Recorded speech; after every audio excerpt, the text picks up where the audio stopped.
नमस्कार दर्शकों, आप देख रहे हैं हमारा स्पेशल न्यूज बुलेटिन, जहां हर खबर होगी सबसे तेज, सटीक और भरोसेमंद।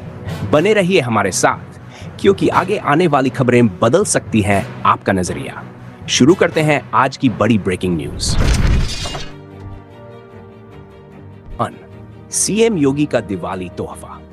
मुख्यमंत्री योगी आदित्यनाथ ने राज्य के सरकारी कर्मचारियों और पेंशन भोगियों के लिए महंगाई भत्ते डीए में 3% की वृद्धि की मंजूरी दी है। यह निर्णय विकसित 8 लाख से अधिक लाभार्थियों को दिवाली से पहले आर्थिक राहत देगा। डीए अब 55% से बढ़कर 58% हुआ है, जिससे कर्मचारियों में उत्साह है। गोहत्या कानून पर हाई कोर्ट की नाराजगी। इलाहाबाद हाई कोर्ट की लखनऊ पीठ ने गोहत्या रोकथाम अधिनियम के तहत झूठे मामलों की बढ़ती संख्या पर नाराजगी जताई। कोर्ट ने कहा कि राज्य के भीतर पशुओं का परिवहन अपराध नहीं है और सरकार को ऐसे मामलों की निष्पक्ष जांच सुनिश्चित करनी चाहिए।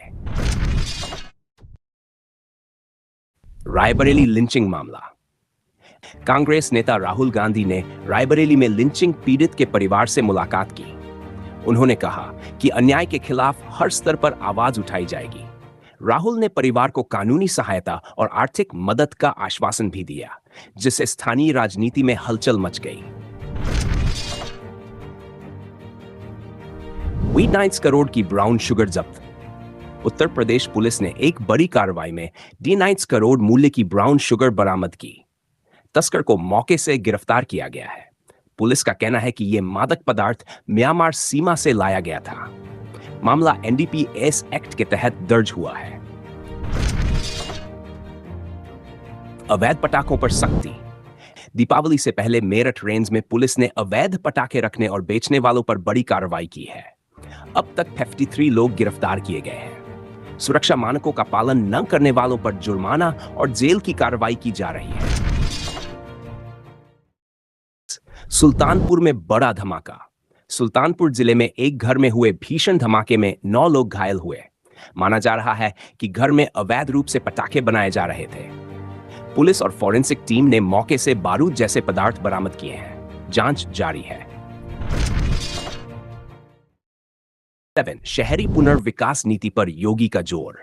मुख्यमंत्री योगी आदित्यनाथ ने नई शहरी पुनर्विकास नीति लाने की घोषणा की है।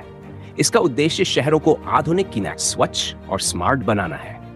नीति के तहत पुराने इलाकों का पुनर्निर्माण और यातायात सुधार पर जोर दिया जाएगा। अयोध्या में एनएसजी हब बनेगा। अयोध्या में राष्ट्रीय सुरक्षा गार्ड एनएसजी का 7वां हब स्थापित किया जाएगा। ये फैसले राज्य की सुरक्षा व्यवस्थाओं को नई मजबूती देंगे। ये उत्तर भारत में आपात सुरक्षा प्रतिक्रिया क्षमता को बढ़ाएगा। वाराणसी में फर्जी अस्पतालों पर कार्रवाई। भदोही में 2 नेत्र अस्पतालों का पंजीकरण रद्द किया गया है। वे वाराणसी के डॉक्टर की फर्जी डिग्री पर चल रहे थे।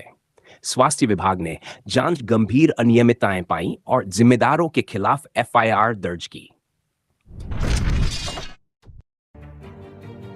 22 करोड़ का मिलावटी सामान जब्त। खाद्य सुरक्षा विभाग ने दिवाली से पहले राज्य भर में छापेमारी कर 5 करोड़ से अधिक का मिलावटी मिठाई, तेल और घी जब्त किया। विभाग ने चेतावनी दी है कि मिलावट करने वालों पर एनएसए के तहत भी कार्रवाई होगी।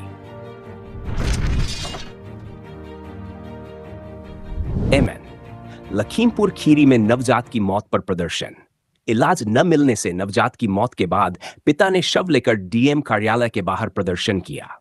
उन्होंने निजी अस्पताल पर लापरवाही का आरोप लगाया। प्रशासन ने जांच कमेटी गठित कर दी है। अयोध्या में पुजारी ने ड्राइवर को मारी गोली। पार्किंग विवाद को लेकर मंदिर के पुजारी ने महंत के ड्राइवर को गोली मार दी। घायल को अस्पताल में भर्ती कराया गया है। पुलिस ने आरोपी पुजारी की तलाश शुरू कर दी है और मंदिर परिसर में सुरक्षा बढ़ाई गई है। मौसम विभाग की भविष्यवाणी। उत्तर प्रदेश में अगले 5 दिन मौसम शुष्क रहेगा। 21 अक्टूबर तक बारिश की कोई संभावना नहीं है। उत्तर पश्चिमी हवाओं के कारण रातें ठंडी होंगी। तापमान में 2-3 डिग्री की गिरावट दर्ज की जा सकती है। लखनऊ में डिजिटल अरेस्ट स्कैम पर नई नीति। लखनऊ पुलिस ने डिजिटल अरेस्ट स्कैम से बचाव के लिए नई सुरक्षा रणनीति बनाई है। अब नागरिकों को साइबर अपराध के बारे में एसएमएस अलर्ट और हेल्पलाइन के जरिए जागरूक किया जाएगा। सांभल हिंसा का आरोपी विदेश में। सांभल में हुई हिंसा का मुख्य आरोपी विदेश भाग गया है। पुलिस ने रेड कॉर्नर नोटिस जारी करने की तैयारी की है और इंटरपोल से सहयोग मांगा है। जल्द प्रत्यर्पण की प्रक्रिया शुरू होगी।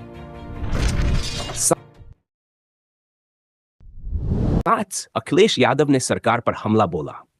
सपा प्रमुख अखिलेश यादव ने एनकाउंटर डेटा पर सवाल उठाते हुए कहा कि योगी सरकार डर का माहौल बनाकर जनता को भ्रमित कर रही है। उन्होंने कहा कि कानून का राज दिखावे से नहीं, न्याय से स्थापित होता है। वाराणसी में मां अन्नपूर्णा पर सिक्का वितरण। धनतेरस पर श्री काशी विश्वनाथ धाम में मां अन्नपूर्णा के विग्रह पर भक्तों को प्रसाद स्वरूप 6.5 लाख सिक्कों का वितरण शुरू हुआ। श्रद्धालु सुबह से लंबी कतारों में दर्शन के लिए उमड़े। जौनपुर में यौन शोषण आरोपी गिरफ्तार। शादी का झांसा देकर 2 साल तक युवती से यौन शोषण करने वाला आरोपी गिरफ्तार हुआ। पुलिस ने आरोपी से पूछताछ शुरू की है और पीड़िता के बयान दर्ज किए हैं। गाजीपुर में पुल का रेलिंग टूटा। हमीद सेतु की रेलिंग किसी वाहन की टक्कर से टूट गई। अफरा तफरी के बीच पुलिस ने यातायात नियंत्रित किया और लोक निर्माण विभाग ने तुरंत मरम्मत कार्य शुरू किया। बुंदेलखंड एक्सप्रेसवे पर सुरक्षा ऑडिट। यूपी ईडा ने बुंदेलखंड एक्सप्रेसवे पर सड़क सुरक्षा ऑडिट कराने का निर्देश दिया है ताकि दुर्घटनाओं की रोकथाम हो सके। रिपोर्ट मिलने के बाद सुधारात्मक कदम उठाए जाएंगे। प्रयागराज में स्वास्थ्य विस्तार।